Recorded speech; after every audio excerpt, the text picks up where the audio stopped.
फटाक 30 सेकंड में खबरें डाउनलोड कीजिए तक ऐप, लिंक डिस्क्रिप्शन बॉक्स में। भारत तक अब नए अंदाज में।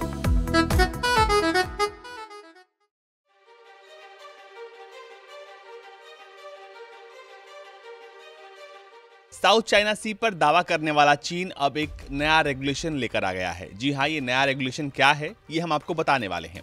दरअसल चीनी सरकार के नए रेगुलेशन में ये दावा किया गया है कि चीन के अधिकार क्षेत्र में विदेशी मछुआरों की गतिविधियों पर अब भारी जुर्माना लगाया जाएगा। इसके अलावा उनकी जो सामग्री है, नाव और फिशिंग की जो सामग्री होगी, उनको भी जब्त कर लिया जाएगा। नई नीति का ऐलान ministry of agriculture and rural affairs के साथ साथ चीन कोस्ट गार्ड ने किया है और ये 26 नवंबर से प्रभावी हो गया है। लेकिन 23 दिसंबर को चीन में सरकार की वेबसाइट पर इसे प्रसारित किया गया था, यानी कि इसे पब्लिश कर दिया गया था। सरकारी एजेंसियों ने एक आधिकारिक नोटिस में कहा है कि इसका उद्देश्य ये है कि साफ सुथरा और बिल्कुल फेयर और साथ ही साथ इस नियम का जो क्रियान्वयन है वो सही तरीके से हो। इसके अलावा ये नागरिकों के वैध अधिकारों और हितों की रक्षा करना इसका उद्देश्य है। चीन के मुताबिक विशेष आर्थिक क्षेत्र या महाद्वीप के आसपास पीपुल्स रिपब्लिक ऑफ चाइना की सहमति के बिना काम करने वाले विदेशी मछुआरों पर $62,700 तक का जुर्माना लगाया जा सकता है और तटरक्षक बल यानी कोस्ट गार्ड उसे निष्कासित भी कर सकते हैं। इसके अलावा उनके मछली पकड़ने के उपकरण और नाव को भी जब्त कर लिया जाएगा।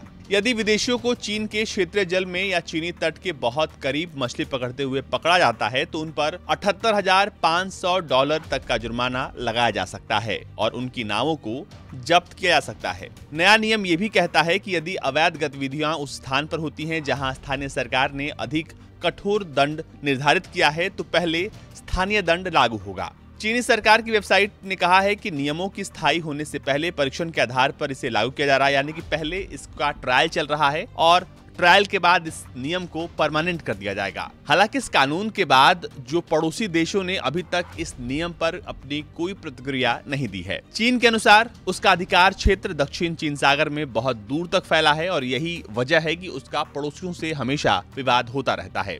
आपको बता दें कि इंटरनेशनल वाटर्स में भी चीन दावा करता है कि वो उसका हिस्सा है। ये पहली बार नहीं है जब चीन ने साउथ चाइना सी को लेकर एक तरफा नियम बनाया हो, बल्कि 1999 के बाद से चीन ने दक्षिण चीन सागर में मई से अगस्त तक वार्षिक मछली पकड़ने पर प्रतिबंध लगा दिया है और राज्य मीडिया ने, यानी कि चीन की सरकारी मीडिया ने, इस दौरान हर साल बड़ी संख्या में जहाजों को जब्त करने की सूचना भी दी है।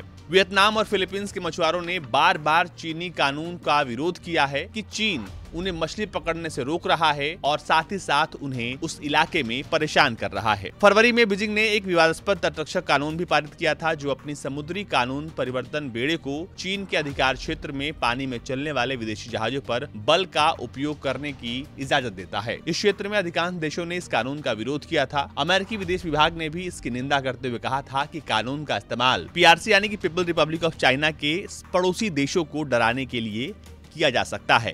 आपको बता दें कि चीन लगातार साउथ चाइना सी को लेकर अलग अलग दावे करता है और अपने अधिकार क्षेत्र को बहुत दूर तक बताता है, जबकि वो इलाका चीन के अंतर्गत नहीं आता। ब्यूरो रिपोर्ट, भारत तक।